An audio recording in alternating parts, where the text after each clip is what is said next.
Au sommaire de ce dernier numéro de Toute une histoire cette semaine, des coups de foudre improbables. J'ai vu Alain pour la première fois lors d'un reportage à Thalassa. Je me suis revisionné maintes et maintes fois le Thalassa et je nous imaginais ensemble parce que j'étais tombée amoureuse de lui, aussi bizarre que ça puisse paraître. C'est ça le coup de foudre, hein. C'est quelque chose auquel on ne s'attend pas, ça nous surprend. Des montagnes russes. Le monde s'est arrêté pour moi. Ça a été le coup de foudre total. J'ai jamais ressenti ça. C'était vraiment waouh. J'ai tout quitté en 2 mois. Je suis partie vivre à l'autre bout de la France. Je pense que c'était pas une histoire qui était vraiment réalisable dans le temps. C'était un peu une descente aux enfers. Et pas mal de surprises. C'est un homme qui a tenu à vous saluer lorsqu'il a su que vous veniez aujourd'hui sur notre plateau. Georges Pernou est avec nous.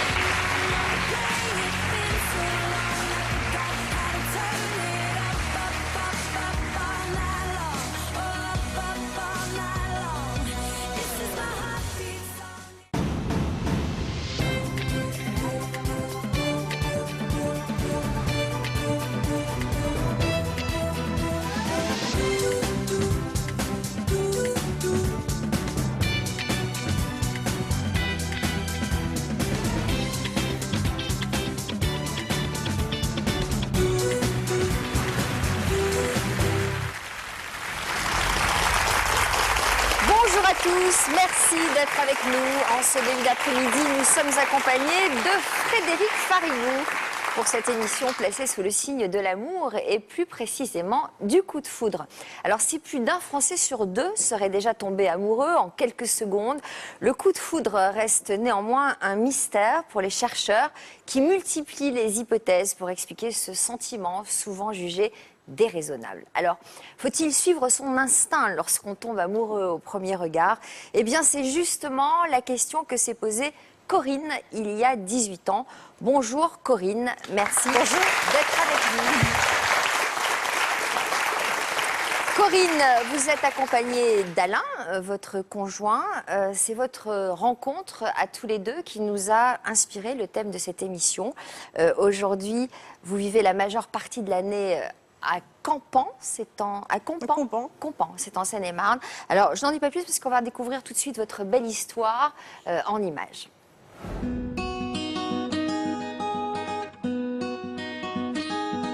J'ai vu Alain pour la première fois lors d'un reportage télévisé. J'ai flashé quand il dit sa date de naissance parce que nous sommes nés exactement le même jour de la même année. Ça fait 18 ans qu'on vit ensemble. En fait, j'ai rencontré mon prince charmant. Une rencontre qui n'aurait jamais dû avoir lieu. Car c'est en regardant l'émission Thalassa que Corinne est tombée sous le charme d'Alain. Navigateur, il venait tout juste d'échapper au naufrage de son bateau. À l'époque, les deux jeunes inconnus avaient 34 ans. Qu'est-ce que t'as pensé quand tu voyais ça alors? Je me disais, mais c'est fou, quoi. Faut avoir du sacré caractère. Oh, c'est pas une bonne journée aujourd'hui. En plus, j'ai mal dormi cette nuit.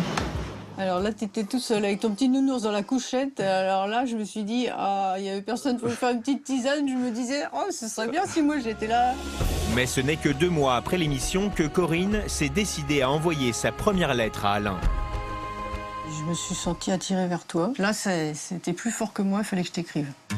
La première lettre que tu m'as écrite, Ouais. je l'ai relue plusieurs fois. J'ai regardé avec beaucoup d'émotion votre reportage paru dans Thalassa. J'étais en admiration devant cet exploit. Pendant 6 mois, le navigateur et sa téléspectatrice ont entretenu une correspondance.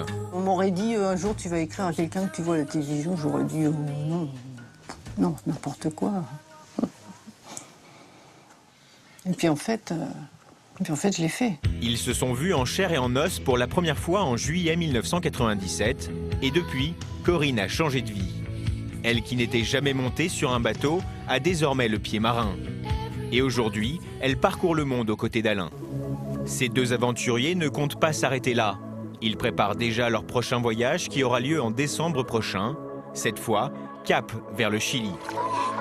De cette rencontre très atypique est donc né un couple très surprenant.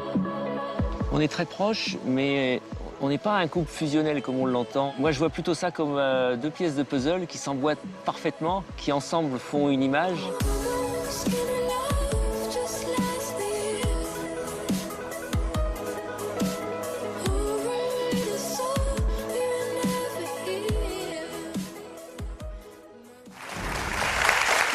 chance vous avez, Corinne. Quelle chance vous avez de parcourir le monde aux côtés de votre navigateur. Moi, j'adorerais ça. Vous y prenez du plaisir, j'imagine. Ouais, oui, c'est un rêve que vous aviez de vivre avec un aventurier? Pourquoi pas? Je venais de sortir d'une période un peu difficile. Et puis quand j'ai vu son reportage à Thalassa, ça m'a remonté le moral, on va dire. Et je me suis dit, malgré toutes ces difficultés, il a réussi à s'en sortir. Et ça m'a donné de l'espoir. Et en même temps, quand il dit à la fin du reportage sa date de naissance, et le fait d'être né le même jour, ça m'a fait un déclic. Et je me suis dit, c'est pas possible, il faut que je lui écrive. C'est un signe. Ouais. Alors Alain, vous êtes donc un séduisant marin. Vous avez dû recevoir beaucoup de courriers, j'imagine, après cette émission qui a été tournée en 1996. Pourquoi les courriers de Corinne vous ont touché particulièrement? À ce moment-là, j'avais reçu un petit peu de courrier, mais c'était beaucoup de gens qui m'écrivaient pour me dire que ça avait été touché par le reportage. Et Corinne m'a écrit, c'est la dernière lettre que j'ai reçue. Et moi, j'étais prêt je repartais à l'étranger pour 3 mois. Et elle me posait des questions, à la différence des autres qui me disaient juste que c'était merveilleux ce que j'avais fait et tout ça. Elle me posait des questions à la fin. Et comme je partais le lendemain, je prenais l'avion le lendemain, j'ai pas eu le temps de lui répondre, donc j'ai simplement dit j'aurai plus de temps en juin. Voilà. Et vous avez pris ça comme quand j'ai reçu une réponse, j'aurais beaucoup plus de temps au mois de juin. Alors là, je suis partie, je me suis revisionné maintes et maintes fois le Thalassa. Et il m'a tellement inspirée que je me suis mise à composer des poèmes pour la première fois. Et j'écrivais presque tous les jours pour lui. Et je ne lui envoyais pas, mais je gardais tout le courrier chez moi. Mais c'était plus fort que moi. J'avais plein de choses à lui dire et c'est comme si j'avais vu plus d'images. Et vous lui parliez de quoi dans ces poèmes? Vous parliez de ce voyage? Je lui racontais ma vie et je lui racontais d'une part ma vie et en même temps je nous imaginais ensemble parce que j'étais tombée amoureuse de lui, mais aussi bizarre que ça puisse paraître. Tomber amoureuse d'une image, c'est quand même curieux mais c'était plus fort que moi. Des fois, je me disais, mais non, il faut que j'arrête. Et puis non, je continuais. Vous en parliez autour de vous? Des copines, ah non, à des personne. J'arrivais à me confier à personne. Vous aviez peur qu'on vous prenne pour une dingue? Bah oui, quelque part. Je me demandais si c'est moi qui allais bien ou pas. Quand je me disais, il faut que j'arrête, et non, c'était plus fort que moi. Est-ce que vous vous êtes demandé si vous aviez affaire à une folle ou à une groupie Parce qu'en général, quand on est marin aventurier, on n'a pas envie de s'encombrer d'une sorte de harpie qu'on aurait sur le dos. Elle a bien manœuvré, si je peux dire. C'est qu'elle m'a pas déballé tout ce qu'elle vient de dire, là, comme ça, de temps blanc. C'est venu petit à petit, et puis... C'est-à-dire que les poèmes, vous n'en aviez pas connaissance? Non, c'est beaucoup plus tard. À quel moment vous en avez pris quand je suis rentré, après 3 mois être passé en Nouvelle-Zélande, je suis rentré en France, et à ce moment-là, on a commencé à s'échanger du courrier un peu plus souvent... Enfin, c'était des grandes lettres du côté de Corinne, c'était toujours des grandes lettres avec toujours beaucoup de questions. Mais je lui posais des tas de questions sur son voyage qu'il avait fait. Il était passé près de la mort, donc j'étais intéressée par ce qu'il avait vécu. C'était jamais, il n'y avait jamais d'allusion amoureux dans ces. Sauf que c'était agréable. Enfin, c'était l'échange. Je trouvais intéressant, comme si c'était une amie en fait. Vous deviez être flatté que quelqu'un s'intéresse à ce point à ce que vous faisiez, à ce que vous entrepreniez? Oui, au début, mais après quand la correspondance a commencé à être un peu plus importante, c'est plus ce côté-là qui vient. C'est le côté intéressant de pouvoir parler de sujets de très différents. Et puis jusqu'au jour où elle m'a envoyé une lettre de 8 pages avec encore plein de questions. Et ce coup-là, j'ai dit, bon, écoute, si tu veux, tu me téléphones un soir et puis on prendra le temps de parler. Et puis ce premier soir où elle m'a appelé... Ça, c'était au bout de combien de temps de correspondance, le premier coup de téléphone? C'était au bout de pratiquement 6 mois. Ah oui, quand même. Oui. Et alors, quand vous avez entendu sa voix, parfois, il y a beaucoup de choses qui passent dans la voix. Je sais pas, moi j'ai l'impression que ça ressemblait aux lettres. Enfin, on est resté 2h30 au téléphone. Là, quand même, ça vous a interpellé quand même. On reste pas comme ça avec quelqu'un 2h30 au téléphone. Non, mais on avait plein de choses à se raconter, mais sur le premier coup de téléphone, il n'y avait pas de côté amour là-dedans. Mais bon, après, il y a eu encore d'autres lettres, il y a eu d'autres coups de téléphone, et puis un jour, je lui ai dit, si tu veux, viens à Fécamp, et puis tu verras le bateau. Je lui ai dit, le bateau. Donc ça, c'était combien de temps après le premier coup de téléphone? 6 mois après encore? Non, c'était 3 semaines Il a oublié après. un détail, c'est que dans le premier coup de téléphone, il m'annonce qu'il a une copine. Et alors là, moi, Ah mon bah ça, rêve, c'est quand même un là, détail mon rêve qui a s'écroule. son importance. Mon rêve s'écroule Ah ouais. complètement. Ouais. Je me dis, là, c'est cuit, quoi, c'est Ouais, fini. ouais. Mais j'ai continué à lui écrire quand même. Ah oui. Puis du coup, je gardais mes distances parce que je voulais pas venir déranger son couple.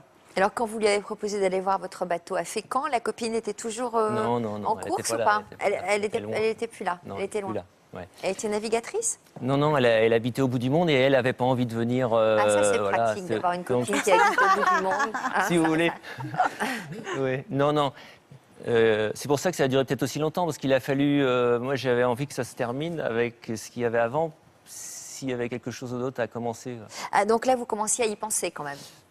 Ah, il y a un moment, on se dit quand même, si je passe autant de temps avec quelqu'un au téléphone à écrire, c'est qu'il y a forcément quelque chose qui se passe. À écrire, parce que vous écriviez vous aussi? Ah bah oui, forcément, Ouais. je lui répondais. Je lui posais tellement de questions, il fallait bien qu'il me réponde un minimum. Alors, vous avez quand même écrit au point même d'en faire un livre de cette histoire. Ah non, alors oui, ça c'est maintenant, on a un livre qui est sorti l'année dernière, et donc qui raconte notre vie depuis 18 ans. Parce que ça fait 18 ans quand même. Voilà, ça fait Parce 18 ans. À Fécamp, là, qu'est-ce qui s'est passé quand elle est venue voir le bateau? Elle a eu un coup de foudre pour le bateau aussi? Ou il s'est passé quoi à ce moment-là? Ah non, je pense qu'elle a eu un coup de foudre. Donc c'est notre livre qui s'appelle Elle rêve avec moi, puisqu'avant je rêvais tout seul et maintenant on rêve ensemble. Et Moi, j'étais même venue. On serait partis, nous aussi, oui, Frédéric, là. On va y aller. Franchement, ça nous aurait plu aussi. Pendant que lui, il était en Nouvelle-Zélande, moi, avant de l'avoir rencontré, je suis allée voir le bateau à Fécamp. Ouais.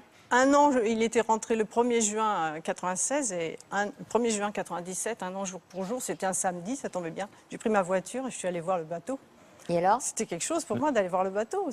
Mais bon, il n'était pas là, je savais qu'il serait tout seul. Mais disons peut-être elle se rapprochait encore un peu. je voulais me rapprocher de lui par tous les moyens, donc c'était le bateau à Fécamp. Bon, disons qu'elle est venue une première fois et je l'ai réinvitée une deuxième fois et puis après ça fait peut-être un peu roman à l'eau de rose, mais bon, la troisième fois qu'elle est venue, on a été voir le coucher de soleil sur la plage de Fécamp et au moment où le Et vous soleil avez il vu faisait le un rayon bisou. vert? Non, le Non, soleil mais il y faisait avait un le bisou soleil à l'horizon se coucher. et j'ai fait un bisou à Corinne. Voilà, mais ça a pris très très longtemps. C'est joli. Un coup de foudre, donc, en regardant une émission de télé. Frédéric, comment expliqueriez-vous que Corinne ait développé des sentiments incroyables quand même avant de rencontrer Alain, pour de vrai, juste en le voyant, repérant comme en ça? le voyant. Mais c'est ça le coup de foudre, hein. C'est l'amour au premier regard. Donc c'est quelque chose, ce qu'il faut expliquer, c'est quelque chose auquel on ne s'attend pas. Ça nous surprend. Oui, mais Donc au ça- premier regard, quand le regard est partagé, souvent. Non. Non, Pas même nécessairement. Pas nécessairement. Là, Corinne a dit quelque chose de très intéressant, c'est qu'elle a trouvé ce reportage, elle a été inspirée par lui. C'est-à-dire que André Breton dit quelque chose de très beau sur le coup de foudre dans L'amour fou. Il dit, c'est comme si je m'étais perdue et que quelqu'un venait me donner de mes nouvelles. Parce que le coup de foudre, ça parle de nous aussi. Ça fait écho à des choses que l'on porte en soi et qui deviennent familières quand l'autre les exprime. Et en plus, vous l'avez très bien dit, souvent, le coup de foudre, il survient dans un ciel triste, quoi. Quand on va pas forcément bien, quand on ressent un manque, un vide existentiel et qu'on a le sentiment soudain, en voyant l'autre, qu'il peut venir combler tous ces manques et nous remplir. Et c'est ce qui explique que même à travers un écran de télé, ça ait pu se produire et qu'elle ait autant investi cette relation parce que l'autre est immédiatement idéalisé. Donc il a pris toute la place, tout l'espace aussi, dans votre espace psychique et il a fait écho à des choses que vous portiez. Tel que vous en parlez, on se doute que c'est pas toujours formidable d'éprouver un coup de foudre parce que remplir des manques absolument. et idéaliser quand surtout, on est confronté après à la réalité d'un amour, c'est pas absolument. toujours... Et puis là, on a bien compris que la vraie rencontre était à vivre sur le moment et que le coup de foudre, c'est pas une garantie ni de durée ni de bonheur. Ça peut être vraiment un feu de paille. Donc pour moi, il y a le coup de foudre, la sortie du coup de foudre. Et là, la seconde rencontre où on apprend, et c'est ce qu'ils ont fait au fil, ils ont tissé cette relation au fil des courriers, au fil des lettres. Alors justement, on va voir beau. que c'est ce qui fait hésiter Océane, justement, qui a déjà vécu un premier coup de foudre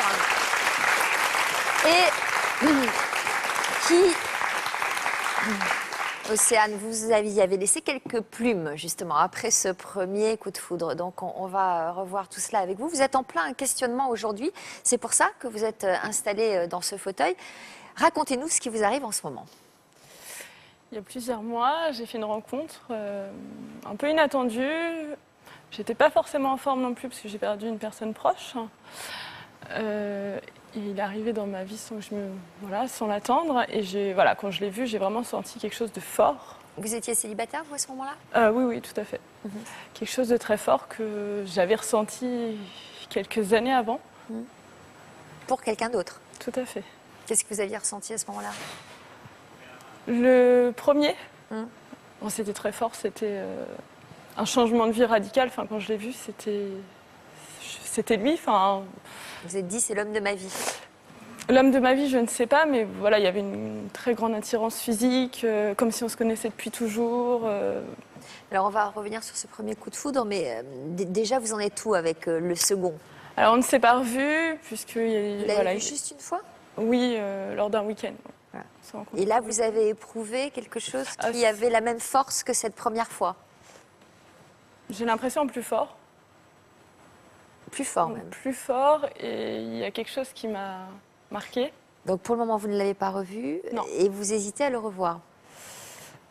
Oui, oui. Pour quelle raison? Parce que la première fois, ça ne s'est pas forcément bien passé, justement? Tout à fait, oui. Il y a eu beaucoup de traces pendant plusieurs années. C'est-à-dire que vous avez eu une relation avec cet homme-là, que vous trouviez beau, pour lequel vous aviez eu ce premier coup de foudre. Vous êtes sortis ensemble assez rapidement? Oui, assez rapidement, et dans la semaine. Et puis quoi, la relation ne s'est pas bien passée? Alors la relation, j'étais pas du tout dans ma région quand on s'est rencontrés. Ouais. J'ai tout quitté en 2 mois. Je suis partie vivre à l'autre bout de la France. Vous avez tout quitté? Vous l'avez rejoint? Tout à fait, en 2 mois. Le temps que mes parents me laissent partir. Et comment ça s'est passé, cette relation? Alors, il y a eu des moments très forts et des moments très difficiles aussi, puisque c'était très fort et en même temps très fort dans les deux sens, parce que les sentiments étaient tellement forts que dès qu'on n'était pas ensemble, c'était un peu compliqué. Il y avait on était possessifs, beaucoup de jalousie. De part et d'autre? Oui. Et donc, vous n'étiez pas bien dans votre peau à ce moment-là? Qu'est-ce qui se passait? Si, sur le moment, si. C'est quand ça s'est vraiment fini que là, c'était un peu une descente aux enfers. Pourquoi ça s'est fini? On était jeunes. Je pense qu'on était jeunes, on n'était pas forcément prêts. Et puis, je pense que c'était pas une histoire qui était vraiment réalisable dans le temps ou durable, tout simplement. Alors, qu'est-ce que vous attendez de votre présence aujourd'hui dans notre émission? Savoir si je vais au bout de cette histoire, qui n'est pas forcément commencée. Avoir des avis, même si j'ai ma première histoire, j'ai des avis par rapport à ma première histoire, mon propre vécu. Qu'est-ce qui vous fait peur en fait? C'est que ça commence de la même manière. Donc vous dites si ça commence de la même manière, ça va se terminer de la même manière. C'est ça qui vous fait peur? J'ai pas envie de revivre ce que j'ai vécu, puisque ça a été très dur. Ouais. Mais a priori, on vit jamais 2 fois la même histoire. Enfin, on va vous laisser peut-être entre les mains de Frédéric, puisque si vous êtes là aujourd'hui, j'imagine c'est pour lui poser des questions, peut-être avoir ses réponses, avant d'oser aller plus loin dans cette histoire. Oui, et puis surtout comprendre aussi pourquoi j'ai mis de nombreuses années avant d'avancer. C'est ça. Quel impact cette relation, ce coup de foudre, a eu sur votre vie par la suite, après la rupture? Ma vie a changé du jour au lendemain. Concrètement, en 2 mois, ma vie s'est transformée. J'ai tout quitté. Ça a duré plusieurs années. Et le jour où ça s'est vraiment fini, ça a été très, très difficile. Je suis descendue très bas. J'étais jeune. J'étais très, très malheureuse. J'ai fait une grosse dépression. J'ai mis plusieurs années à en ressortir. Et aujourd'hui, je me dis que je ne pourrais jamais revivre ce que j'ai vécu. Ressouffrir autant, voilà. Parce que ça a été vraiment, ça a été très fort et en même temps ça a été très dur. Après, je crois pas que ce soit, c'est l'histoire, c'est comme ça. Ça n'a pas été, il m'a pas fait de mal du tout. C'est juste que j'arrivais pas à accepter la fin. Je crois que c'est ça. C'est ça. Accepter que l'histoire se termine alors qu'elle avait commencé d'une manière si belle. Tout à fait. Puis c'était perdre ce qu'on avait vécu parce que ça a été fort et tout était construit autour de lui. Finalement, je suis partie dans sa région, j'ai tout quitté, mes études, je les ai repris. Tout a changé. Et c'est ça le piège du coup de foudre. C'est-à-dire qu'à un moment donné, on a l'impression que l'autre va tellement combler notre vie, combler tous nos manques, qu'on se trouve dans un bouleversement de tout l'être. Et c'est ce qui s'est passé pour vous. C'est-à-dire qu'à un moment donné, vous avez tout quitté très rapidement, sans prendre le temps de digérer cette crise que peut représenter le coup de foudre et qui peut amener les gens à faire des choses qui les mettent en danger.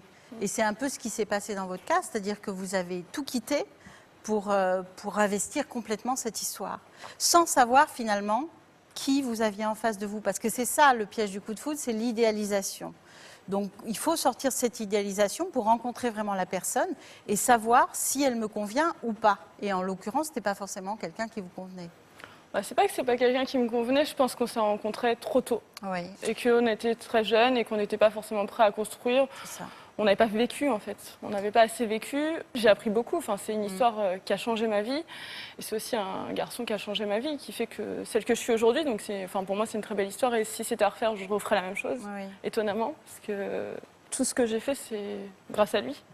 Alors, ce qui est important aussi par rapport à l'histoire que vous avez vécue, c'est peut-être aussi de sortir de la croyance que le véritable amour passe par ce genre d'état.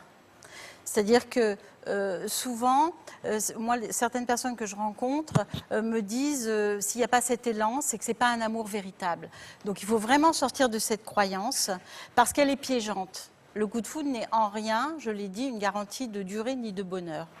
Donc ça, c'est vraiment important de connaître la mécanique du coup de foudre pour dire, c'est pas parce que je vais vivre ça à nouveau que ce sera forcément la bonne personne ou l'homme ou la femme de ma vie. Ça arrive que le coup de foudre se transforme en relation durable, mais on dirait c'est 50-50, c'est-à-dire que c'est une véritable loterie. On ne sait pas vraiment à qui on a affaire. Il y a quelque chose qui se plaque sur l'autre qui m'empêche de le voir vraiment. Mais l'inverse est vrai aussi, c'est-à-dire que dans Absolument. son cas, ça n'a pas été très heureux, mais c'est pas évident que la relation soit la même avec cet homme-là. Mais le piège, c'est d'aller chercher forcément l'intensité et de dire, si je vis ça, c'est que ça va être une histoire d'amour extraordinaire. Pas forcément. C'est l'erreur. Oui. C'est ce que j'ai recherché, ça fait Absolument. des années que c'est fini. Et j'ai jamais réussi à avoir une vraie relation parce que je ressentais pas les mêmes sensations. C'était pas aussi fort, c'était pas aussi passionné, c'était pas aussi fusionnel. Et ça fait quelques temps que j'ai compris que c'est pas forcément ça l'amour non plus. Et bien ça, c'est très bien, parce que c'est un enseignement à tirer de ce que vous avez vécu. C'est douloureux, mais effectivement, ce n'est pas forcément que cette vision ultra romantique de l'amour. L'amour, ça peut se tisser aussi au fil du temps et se construire. Et ce que court-circuite le coup de foudre, c'est le processus de création de l'intimité entre deux êtres. Tout de suite, on se retrouve dans une intimité sans connaître qui on a affaire. Et une relation, c'est créer de l'intimité avec l'autre.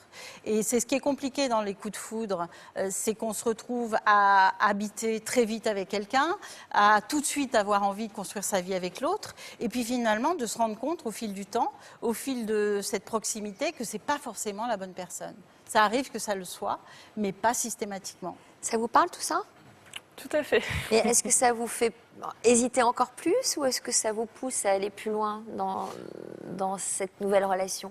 Je pense que ce ne sera pas la même histoire dans tous les cas, puisque je ne suis plus la même qu'avant. Ouais, c'est pour ça, donc autant y aller. C'est un autre aussi, c'est une nouvelle personne.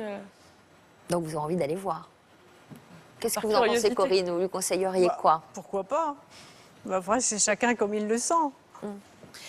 Et puis, je pense que l'enseignement aussi, c'est de se dire, je peux vivre cette histoire, mais pas forcément tout quitter dans ma vie ou tout miser sur l'amour. C'est-à-dire que se construire en tant que personne, c'est important aussi. Et il ne faut pas que l'amour, ce soit combler un vide identitaire ou combler des manques. C'est aussi pouvoir exister sans l'autre, pouvoir construire sa vie et au fil du temps, voir si effectivement il y a envie d'un engagement un peu plus approfondi avec l'autre. Donc prendre le temps, je dirais. Je pense que c'est ça qui est important. Donc finalement, peut-être que vous avez eu beaucoup de chance de vivre cette histoire très jeune qui vous a certes fait souffrir, mais qui vous a permis de vous construire. Pour moi, c'est une chance. Il me semble, parce qu'aujourd'hui, vous savez à peu près qui vous êtes et ce dont vous avez envie. Après, ce qui peut être compliqué, c'est que c'est son premier amour. Ouais. Donc, Alors, si le justement- premier amour est aussi intense, ça veut dire que je vais avoir tendance à vouloir rechercher cette intensité-là en croyant que c'est ça qui va me rendre heureuse, alors que pas forcément. Donc, c'est pour ça que c'est important de voir qu'il y a aussi eu de la souffrance, peut-être parce que vous étiez trop jeune et que la relation, elle n'a pas pu se construire à ce moment-là, mais aussi, à mon avis, parce que vous n'étiez pas forcément faits l'un pour l'autre. Je crois que c'est ça. Et ça, c'est bizarre parce que j'avais l'impression de le savoir dès le début. Et en même temps, ça n'empêche pas toutes Ah les bon, sensations. de savoir dès le début que vous n'étiez pas fait Je l'un sais pour pas, l'autre? pas qu'on n'était pas fait l'un pour l'autre, mais au fond de moi, c'était pas l'homme de ma vie. C'est bizarre, ça. Mais c'est important ce que vous dites, parce que ça veut dire que vous avez à vous écouter plus, parce que vous avez la boussole qu'il faut pour trouver votre chemin. Donc, c'est positif. Et là, vous vous dites quoi avec cette nouvelle rencontre? Et bien en fait, j'ai peur, mais depuis que je l'ai rencontré, j'ai l'impression que j'ai changé, que je suis hyper zen, sereine. Alors, celui-là, vous vous dites, ça pourrait être l'homme de ma vie? Je me pose pas la question. Prenez le temps de le connaître. Prenez le temps. Jennifer. Bonjour, Jennifer. Alors, dans votre cas, Jennifer, c'est sur votre lieu de travail que vous avez eu un coup de foudre. C'était il y a une dizaine d'années. Vous travailliez à l'époque dans une boutique de prêt-à-porter. Que s'est-il passé? Eh bien, j'étais donc hôtesse de caisse. Et donc Stéphane est passé à ma caisse. Et là, ça a été...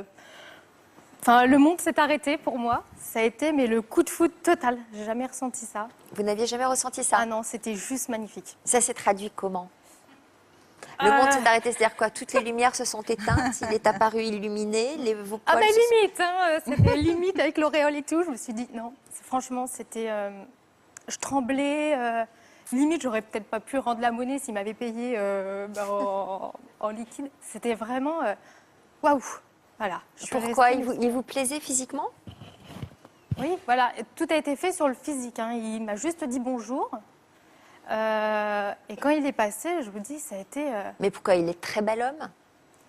C'est pas un Apollon. Hein. Non, mais il plaît, je pense, à d'autres femmes. Mais C'est quel Bon. genre? 1m70, les yeux bleus. Non, enfin, pour moi, il est magnifique, quoi. Pour les autres, je sais pas. Mais pour moi, magnifique. Des Mais- cheveux, pas de cheveux, une Si, il a des moustache? cheveux, sans moustache.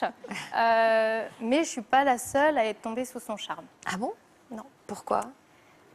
Bah, j'ai une de mes collègues de travail qui, elle aussi, en fait, est tombée sous son charme. Au même moment? Bah, en fait, elle était en rayon, elle a un petit peu discuté avec lui.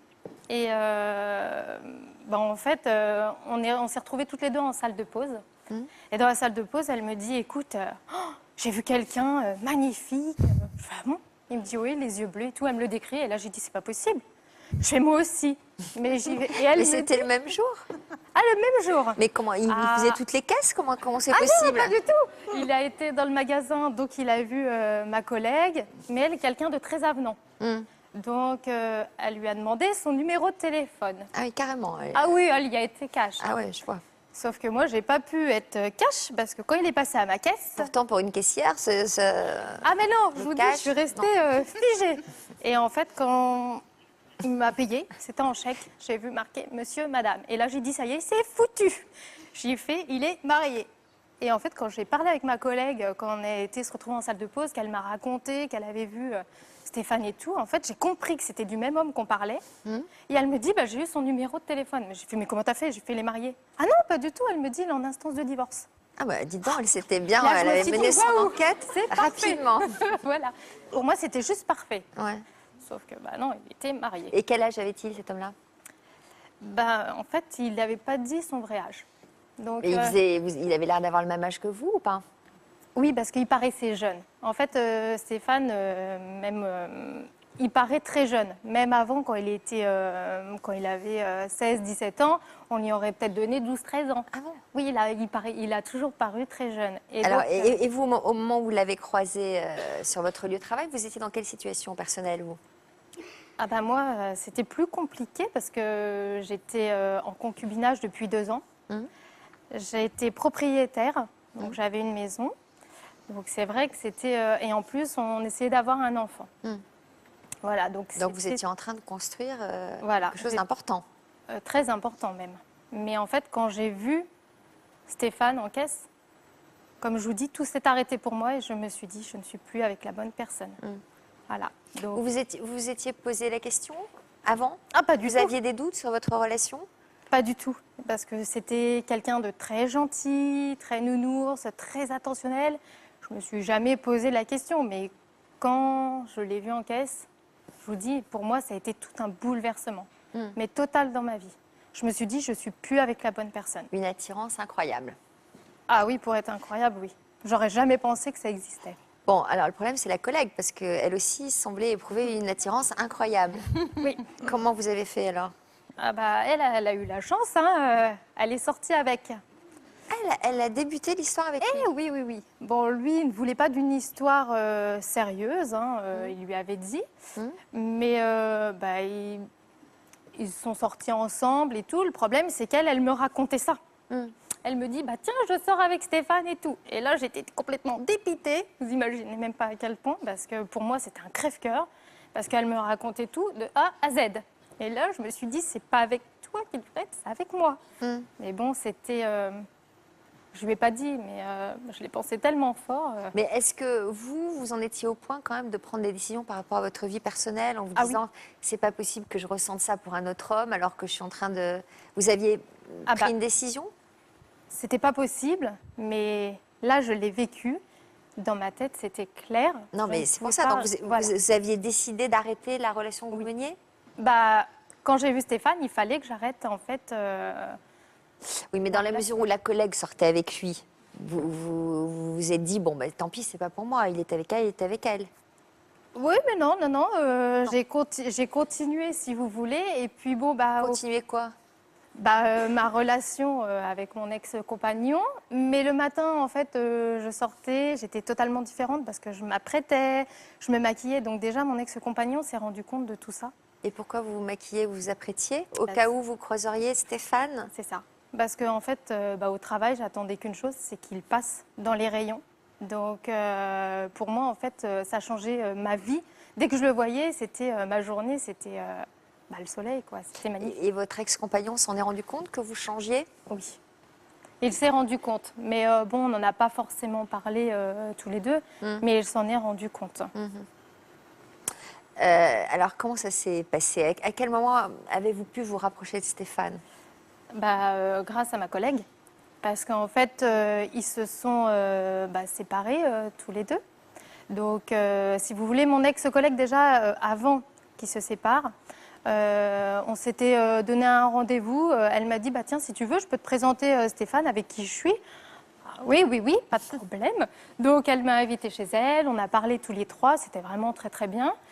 Et j'ai essayé de lui faire comprendre pendant la conversation que j'avais vraiment une attirance envers lui. Et alors, comment vous avez fait pour lui faire comprendre? Je lui disais que j'avais eu un coup de foudre. Carrément, vous lui avez carrément dit ça?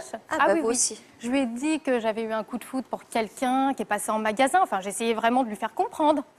Donc, et après, quand il est parti, j'avais qu'une espérance, c'est qu'il me mette un petit mot sur ma voiture avec son numéro de téléphone. Sauf qu'il ne l'a pas fait. Parce que même quand, des fois, il venait au magasin, ma collègue lui avait en fait expliqué qu'il y a une autre personne, une autre fille, qui était intéressée aussi par lui. C'est un peu compliqué. Donc, cet homme-là est impressionnant, non? Bon. Et donc, en magasin, au lieu d'aller voir ma collègue, après, il s'est un peu rapproché de moi parce qu'il demandait de mes nouvelles. Tiens, Jennifer, comment elle va? Donc, elle était dégoûtée parce qu'elle me dit, je comprends pas, il n'arrête pas de me demander des nouvelles de toi, qu'à la base, c'est moi qui viens voir puisqu'il était encore en couple. Donc, et puis après, elle en a eu marre. Et lui aussi, d'un commun accord, ils se sont dit, on se sépare. D'accord. Il est temps de faire une courte pause. N'oubliez pas que vous pouvez réagir au récit de nos invités sur Twitter ou sur Facebook. À tout de suite. Vous aussi, vous pouvez témoigner dans toute une histoire. Vous avez vécu une enfance malheureuse, mais cela ne vous a pas empêché de devenir un adulte épanoui. Un accident ou une maladie vous a laissé de lourdes séquelles, mais vous avez refusé de baisser les bras et vous avez réussi à reprendre le dessus. Après la mort d'un proche, vous avez failli sombrer, mais vous êtes finalement parvenu à aller de l'avant. Vous avez vécu une relation de couple toxique. Aujourd'hui, vous vous en êtes sorti et vous vous sentez délivré. Vous avez survécu à un attentat ou une catastrophe naturelle, mais vous avez réussi à vous reconstruire. Pour participer à notre émission, vous pouvez contacter notre équipe au 0820 16 30 15 ou sur notre site internet. Bientôt, au sommaire de toute une histoire, le combat de Gaëtan pour changer de sexe. Gaëtan, à 22 ans, vous êtes un homme épanoui, mais il y a quelques mois, vous étiez encore une femme aux yeux de la loi et vous portiez un autre prénom. Est-ce que vous pouvez nous dire quel prénom vous portiez à ce moment-là? Je suis désolé, mais je préfère pas le dire, parce qu'en fait, cette personne pour moi n'existe plus. Qui est sur cette photo alors que nous voyons? C'est un peu un masque que je portais. Il a ému toute la rédaction cet été et il a accepté de venir sur le plateau pour nous parler de cette nouvelle vie qui vient de commencer. Quand j'étais plus jeune, j'observais souvent mon père ou mon grand frère en fait se raser dans la salle de bain et du coup je rêvais secrètement de faire pareil en fait. À ses côtés, Bambi, icône de la transidentité, et Clara, devenue femme sur le tard après s'être efforcée de vivre comme Monsieur Tout-le-Monde. Vous vous êtes marié? Oui, Ça a duré combien de temps ce premier mariage? 7 ans. Non. J'étais dans le déni. À une époque, je me suis senti homosexuel, mais je ne l'étais pas. Donc j'ai continué à vouloir faire comme tout le monde. On a décidé de choisir le prénom ensemble et c'est là qu'elle m'a appelé Gaëtan. C'était vraiment une renaissance. Pour un autre numéro de toute une histoire, vous avez une relation fusionnelle avec votre mère, mais vous ne pouvez pas vous empêcher de vous disputer. Votre relation avec votre mère a toujours été conflictuelle et vous n'envisagez pas que vos rapports changent. Vous êtes perpétuellement en conflit avec votre mère et cela vous empêche de vivre votre vie sereinement. Après une énième dispute, vous n'avez plus de lien avec votre mère et cette situation vous pèse. Aujourd'hui, vous aimeriez vous réconcilier. Si vous vous sentez concerné, contactez la rédaction par téléphone au 0820 16 30 15 ou par le biais de notre site internet. Bienvenue si vous nous rejoignez sur le plateau de Toute une histoire. Cet après-midi, nos invités nous parlent du coup de foudre qui a changé leur vie. Jennifer, vous nous racontiez il y a un instant que vous avez craqué en quelques secondes seulement pour un homme qui, lui, avait flashé sur votre collègue, hélas. Donc, l'histoire ne s'est pas forcément très bien passée. Ils ont fini par rompre. Voilà. Entre-temps, la collègue vous avez présenté à lui. Oh oui. Vous aviez tenté de lui faire comprendre que vous aussi, vous étiez intéressé, en espérant qu'il vous laisse son numéro de téléphone en partant sur votre pare-brise. Mais ça ne s'est pas passé comme ça, l'histoire. Non, il n'a rien fait. Bon. Et quand ma collègue m'a annoncé quelques jours plus tard qu'elle s'était séparée, on était en salle de pause, je lui dis, bah écoute, je suis désolée pour vous, mais est-ce que tu pourrais me donner son numéro de téléphone? Elle me dit, ah non, je peux pas. Bah, elle me dit, je peux pas te donner son numéro, j'ai pas son accord. Bah, j'ai fait le mieux à faire, tu l'appelles directement et puis tu lui demandes. Donc, c'était la seule solution pour moi. Donc, elle l'a appelé. Et il lui a dit qu'il n'y avait pas du tout de souci. Donc, en repartant du travail, je lui ai envoyé un SMS. En lui disant quoi? Juste un petit message de courtoisie, de savoir comment il allait. Et il m'a répondu 5 minutes après, en me disant écoute, ça serait bien, si un jour tu veux qu'on boive un verre ensemble, j'ai dit aucun souci. Donc voilà. Donc vous êtes allés le soir même? Non, quelques jours après. Donc, et on s'est revus, on a bien discuté de tout et de rien.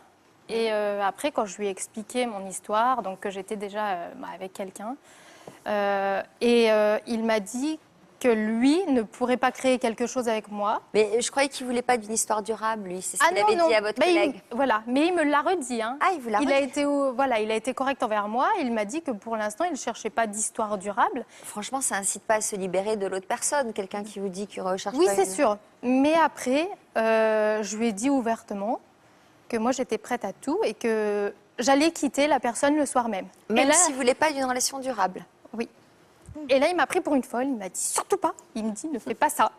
Il me dit tu vas détruire ton couple. Nous, on ne sait pas si ça amènera à quelque chose. Ça peut durer une semaine, 15 jours, même plus. On ne peut pas savoir. Et je lui ai dit de toute manière, je ne suis plus avec la bonne personne. À partir du moment où j'ai ressenti ça pour quelqu'un d'autre, c'est que je ne suis plus avec la bonne personne. Donc ça, c'est Voilà. ça, c'est quelqu'un qui décide. Hein, Ça, chapeau. c'était clair pour moi. Mais c'est vrai que c'est le coup de foudre typique, c'est-à-dire que ça bouleverse tout votre être. Ah Et oui. Vous ne pouvez plus voir les choses concernant votre vie de la même manière qu'avant. Il y a avant et après.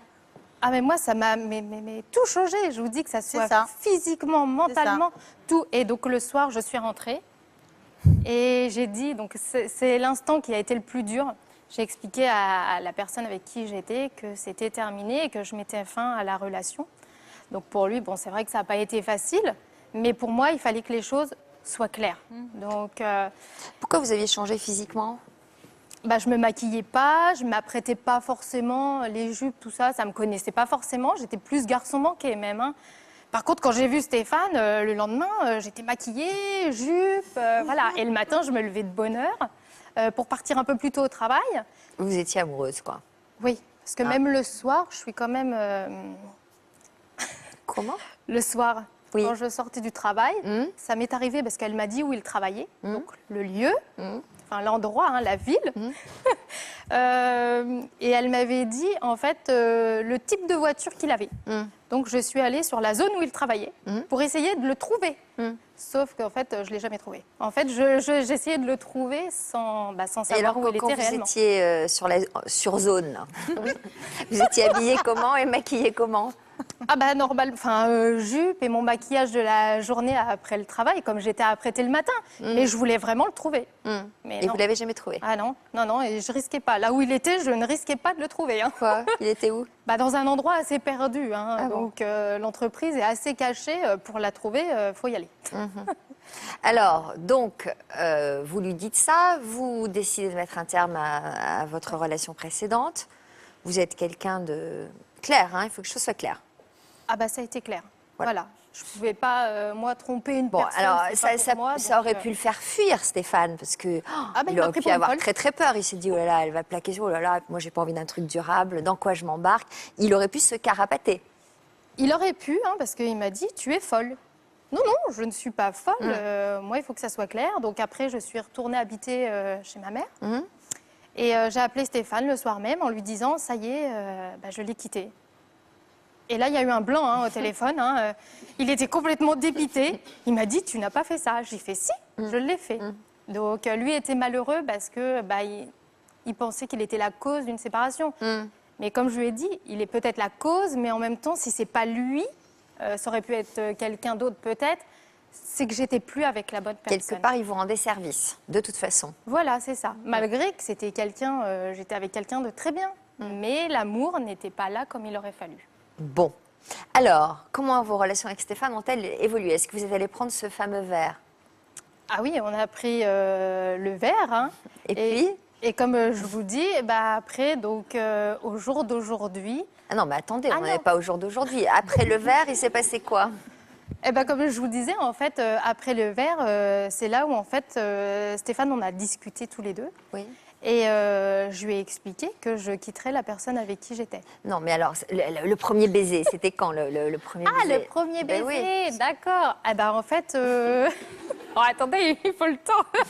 Et, Ça s'est passé après que vous ayez quitté l'autre personne ou avant? oui, non, avant, il ne s'est rien passé. C'était Bravo. vraiment... Non, Ça, ah non, c'est bien. non, ça, Non, parce c'était que pas parfois, on possible. peut vérifier avant quand même. Oui, mais j'ai pas testé, j'ai pas fait de test. Hein. Bon, d'accord. Donc, Je dis n'importe quoi, hein, il faut pas... C'était juste pour rire. donc, non, non. Et en fait, ben, on s'est revus plusieurs soirs. Donc, on passait des nuits entières à discuter, à écouter de la musique. Et il y a un moment donné, on a regardé Le Boulet. Et en fait, c'est sur ce film qu'il y a eu le premier baiser. Le boulet, c'est pas particulièrement romantique. Le boulet. Mais voilà, et le premier baiser a eu lieu à ce moment-là. D'accord. Et là, vous avez dit, j'en suis sûre. J'en suis sûre, c'est lui. Ah bah moi j'ai été, de toute façon, à partir du moment où je l'ai vu à ma caisse, pour moi, de toute façon, c'était déjà clair. Mais c'était pas forcément réciproque pour lui. Il avait éprouvé la même chose pour vous? Pas du tout, il ne m'avait pas vu. Ah oui, Parce vous avez qu'en pas vu. caisse, il est passé à une vitesse, voilà, c'était flash. Hein. Ouais. Donc, Bah, non, c'est il ça m'avait pas le vu. problème avec les nouvelles étiquettes ça. électroniques, hein, c'est qu'on passe plus vite. Mais non, il ne m'avait pas vu, il n'avait pas prêté attention. Il n'y a que quand ma collègue, elle lui a expliqué que quelqu'un d'autre l'avait vu et qui avait flashé aussi sur lui, entre guillemets, que là, il a commencé à s'intéresser à moi en rayon, à vouloir savoir comment j'étais et qui j'étais. Voilà. Alors, Frédéric, vous qui en connaissez un rayon aussi, un autre type de rayon sur ce sujet, c'est pas forcément réciproque, un coup de foudre. Non. Et c'est ça qui est dramatique aussi parfois, parce que certaines personnes ont un véritable coup de foudre comme vous pour quelqu'un et qui n'éprouvent pas du tout la même chose. Donc ça peut conduire à des conduites problématiques où la personne va s'entêter, va être persuadée que la personne est la bonne, alors que ce n'est pas le cas. Donc il faut vraiment être conscient, connaître le coup de foudre en fait, et que le coup de foudre, il peut y avoir une réciprocité imaginaire, et non, le coup de foudre n'est pas toujours réciproque. C'est pas toujours réciproque, mais parfois une personne peut se laisser emporter par le coup de foudre de l'autre, parce que la force de l'amour est telle. Tout à fait, c'est ce qui s'est passé dans son cas, mais ce n'est pas toujours le cas. Alors ça fait combien de temps cette histoire? 11 ans. Et depuis 11 ans? Et bien maintenant, on est mariés et on a 2 petites filles, voilà, adorables. Ah, et le voilà enfin, ce Casanova du supermarché. Bon, et donc vous êtes heureux? Ah, très. Bon. Franchement, voilà, pour moi, c'est les plus belles choses. Enfin, c'est la plus belle chose avec mes enfants qui me soit arrivée dans ma vie. Bon, ça s'applaudit, c'est voilà. une belle histoire. Marie, bonjour Marie. Alors, comme dans le cas de Corinne, c'est d'abord d'une image dont vous êtes tombée amoureuse. Racontez-nous. Oui, donc moi, c'est par rapport à une photo. Donc, j'étais aide à domicile. Je m'occupais d'une personne âgée, donc aide à la toilette. Et chez cette personne, sa maman avait mis, sa fille avait mis la photo de mon futur mari, qui est derrière vous. Et j'avais craqué en fait sur son regard, sur ses yeux bleus. Et donc à chaque fois que je m'occupais de cette dame âgée pour faire les soins, je voyais Olivier en fait. Et c'était un fils unique? Non, il y avait également un autre frère. Et j'avais craqué sur son regard et même je l'appelais Bosio en fait, c'était son surnom. Et à chaque fois, dans quelle situation vous à l'époque? Moi j'étais avec quelqu'un et lui était avec quelqu'un également. Il était marié et il avait ses enfants. Bien dans votre vie? Ça allait, mais quand j'ai vu son regard, quand j'ai vu cette photo, tout a été bouleversé. Ah. Voilà. Cela dit, quand on dit ça va, c'est pas non plus terrible. Mais quoi, c'était pas terrible. Mon amour était en train de partir pour cette personne et quand j'ai vu cette photo, j'ai dit, je fais waouh. Et alors, donc, vous vous êtes renseignée sur lui auprès de la dame chez laquelle vous travaillez? Je lui demandais comment allait son fils, enfin ses fils, pour pas trop lui montrer que j'étais intéressée par ce fils-là. Et elle me disait pas la vérité. Elle me disait que tout allait bien dans son couple, que ses enfants étaient en bonne santé, que sa femme était très très bien. Enfin, tout allait bien. Donc, j'ai laissé tomber entre guillemets et puis j'ai dit je vais le laisser tranquille. Je vais pas m'initier dans sa vie. S'il est heureux, et tant mieux pour lui. C'est qu'une photo, tant pis. Voilà. Donc à chaque fois, je me disais, bon, tu regardes et puis c'est tout. Bon, et vous avez eu l'occasion d'en apprendre un peu plus sur cet homme-là et sur l'état de son mariage. À quelle occasion? Donc en fait, c'est compliqué à expliquer. J'avais une amie qui travaillait également dans la même boutique que moi, qui était auxiliaire de vie. Et elle sortait en fait avec son frère. Donc pareil, elle rencontrait son frère, un an, s'occupait de la même personne que moi. Et elle me dit un jour, écoute, son frère, à Eric, donc à Olivier, il n'est pas bien dans son couple. Il est en train de divorcer, ça va vraiment pas. Donc là, ça commençait à m'intéresser, j'ai écouté un peu plus. Et elle m'a dit qu'ils allaient divorcer, en fait.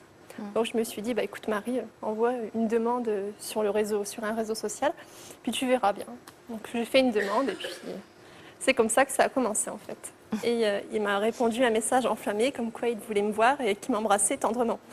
Là. Alors, donc, je me suis dit, waouh, il a eu le coup de foudre aussi. Et il faut savoir quand même qu'on s'était croisés quand même une fois chez sa maman. Et il avait dit une phrase quand même assez importante, comme quoi il avait eu le coup de foudre aussi à sa maman. Ah, il l'avait dit à sa maman? Il l'avait dit à sa maman. Mais moi, je ne le savais pas, j'étais au courant de rien. Vous l'avez su après? Je l'ai su après, par la suite. Bon, alors il attend derrière les portes, cet Olivier. Donc on va l'accueillir. Oui. Hein. On accueille Olivier.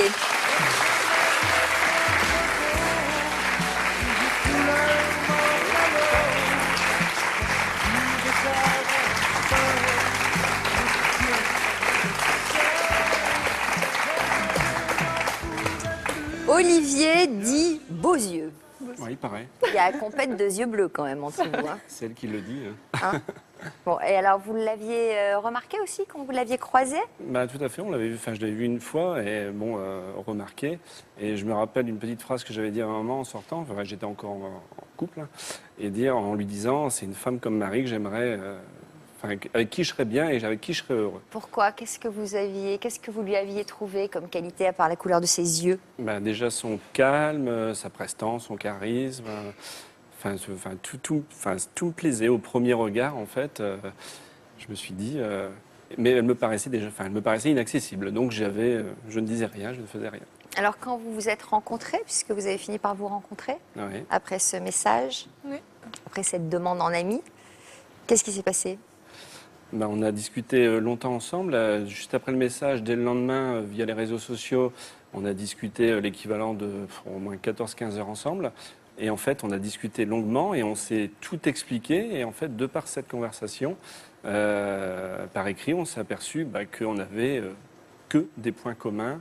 Nos attentes, nos désirs étaient vraiment tous se juxtaposer. Et tout paraissait parfait en tout Est-ce cas. que vous étiez jamais arrivé? Jamais. Ni à l'un ni à l'autre? Ni à l'un ni à l'autre.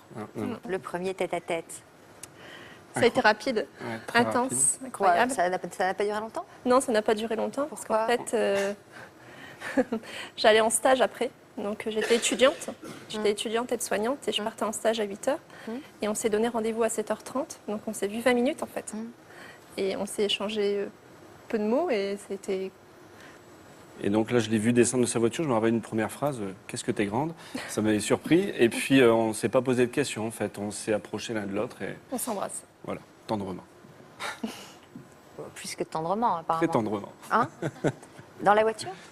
Non, À l'extérieur. dehors et puis après, on était en voiture. Donc vous n'avez pas beaucoup parlé, si je comprends bien. On avait beaucoup parlé avant, les 2 jours, beaucoup chatté. On n'avait pas dormi. Donc vous êtes parti au travail. Vous étiez dans quel état?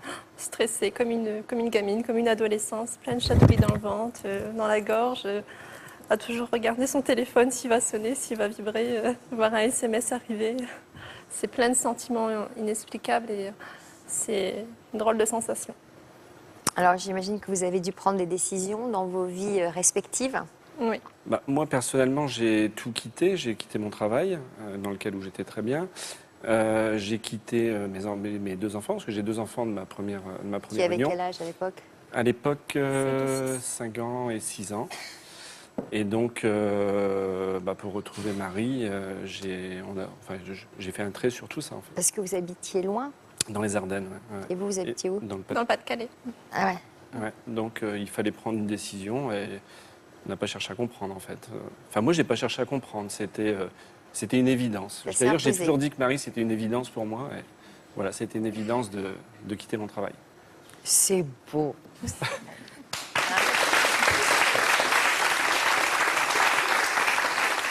Ça parle, ça, quand même, Frédéric. Quand on dit de quelqu'un, c'est une évidence, c'est que Oui. tout s'emboîte. Oui, et puis qu'on se trouve très très en phase avec l'autre. Et je voulais préciser quelque chose, et votre histoire l'illustre, c'est que le coup de foudre ne peut pas survenir si on est amoureux et si on est rempli dans sa vie et si on est heureux. C'est pas possible, il n'y a pas de place pour ça. Le coup de foudre, ça présuppose un espace, une ouverture. pour Une cette disponibilité. rencontre. Absolument. Ça, c'est une notion importante à retenir. Oui. Alors, vous en êtes tous les deux? On en est où? On est mariés depuis quand? le 6 juin. De cette année? De cette année, Il y a 3 mois. Et puis, On a une petite fille cet amour l'année est né. dernière. Ouais. Ah oui, vous avez fait une petite fille avant, vous. Oui, on a tout fait à l'envers. Voilà. C'est pas Axel. comme vous, hein. Enfin, on règle d'abord les histoires. Hein. Donc on a une petite fille de 9 mois. Et puis on a acheté une maison cette année aussi et on s'est mariés. Qu'est-ce que ça représente pour vous, Olivier, l'arrivée de Marie dans votre vie? Un changement radical, en fait. Un changement de vie, un bonheur inaccessible que je ne pensais pas retrouver. Et en fait, elle m'a amené, elle m'a surtout tiré la tête de l'eau à un moment difficile de ma vie. Et je lui en serai jamais assez reconnaissant, je pense. Et cette petite fille, la naissance de cette petite fille? C'était une naissance improbable. À la base, il faut savoir que j'ai quelques difficultés pour avoir des enfants.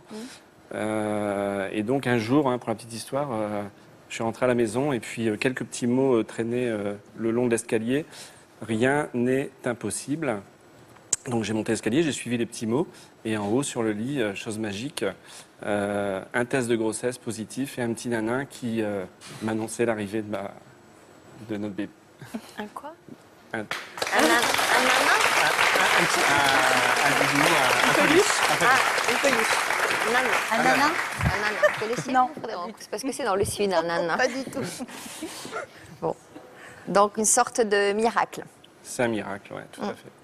C'est joliment mis en scène, en tout cas. Ouais, c'était très émouvant. Alors, on va revenir à Corinne et Alain. Donc, je reviens vers vous parce que nous vous avons réservé une petite surprise. Le Père Noël. Comment? Le Père Noël. Parce que j'y crois toujours. Donc. Vous y croyez toujours? C'est une sorte de Père Noël, en fait. C'est un homme qui a tenu à vous saluer lorsqu'il a su que vous veniez aujourd'hui nous raconter votre coup de foudre sur notre plateau. Vous avez une petite idée? Quelqu'un qui est à l'origine de ce coup de foudre. Une petite idée? À l'origine... Qui est vraiment à l'origine de votre coup de foudre, on peut dire ça. C'est un monsieur. Quelqu'un de Thalassa? Comment? Quelqu'un de Thalassa, alors? Par exemple, Georges Pernou est avec nous.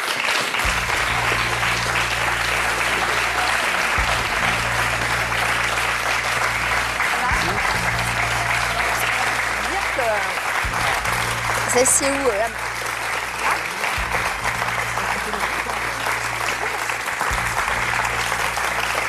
Georges, en pleine forme, allez vous asseoir. Pas facile de demander à Georges Pernou de quitter sa péniche. Donc vraiment, il fallait que l'histoire soit à la hauteur de ce déplacement. Qu'est-ce que vous avez éprouvé en apprenant cette histoire? Alors, d'abord, j'y croyais pas beaucoup parce que pour moi, c'est très étalé dans le temps.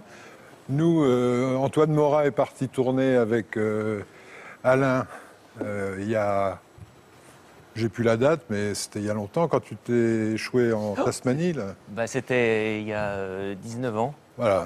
Ouais, et c'est après qu'on m'a dit mais il y a eu du changement, comme on dit. Voilà. Et donc... comme vous m'avez demandé de venir, j'ai essayé de trouver un petit cadeau. J'ai fait un cadeau simple, un film qui a été tourné il y a donc, je ne sais plus quelle année. Et comme ça, parce que vous ne le connaissez peut-être pas, ce film. Antoine Morat et son équipe. Alors donc, il s'agit du film de votre rencontre. Alors, presque... non, quand elle l'a vu à la télé. Voilà, c'est ça. De ce qui a déclenché votre rencontre. Plus, là. Bon, Georges, revenez vous asseoir. C'est particulièrement sympa d'être passé nous voir aujourd'hui parce que vous êtes particulièrement occupé à préparer un événement qui compte pour vous.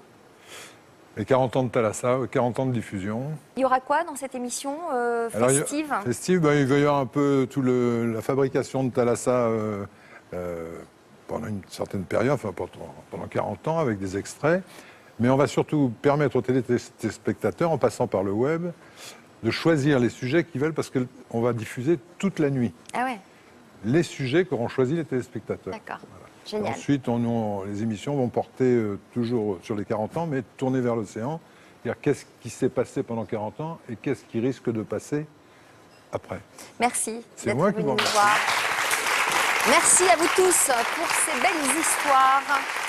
Océane, venez nous revoir très vite avec des nouvelles. Vous nous donnerez de vos nouvelles et vous nous direz si vous avez foncé ou pas dans cette histoire. Merci à vous pour votre fidélité.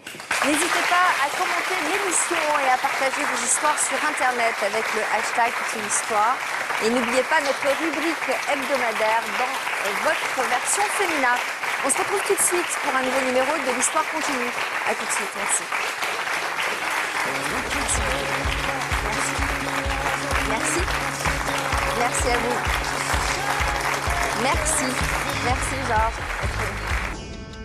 Au menu de l'Histoire continue cet après-midi, nous allons retrouver une Adrienne et une Mufti complètement transformées.